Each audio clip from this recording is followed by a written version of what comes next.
আসসালামু আলাইকুম বন্ধুগণ, আশা করি সকলেই ভালো আছেন।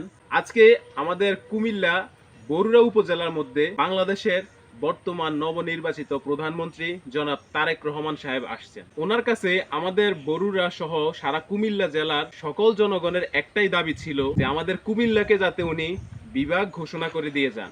আসার সময় আমি দেখলাম সবাই স্লোগান দিচ্ছে, কি চাই? কুমিল্লা বিভাগ। ঠিক আছে, এই দাবিটি যদি জনগণের দাবি হয়ে থাকে ইনশাআল্লাহ তাহলে সেটির বাস্তবায়ন হবে।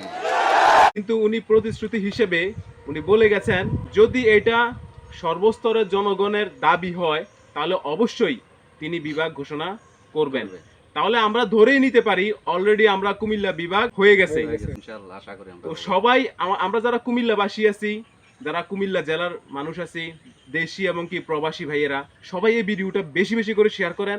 আর এই ভিডিওর নিচে অবশ্যই কমেন্ট করে জানান যে আপনারা কি কুমিল্লা বিভাগ চান নাকি নোয়াখালী বিভাগ চান। সবাই ভালো থাকবেন। আসসালামু আলাইকুম।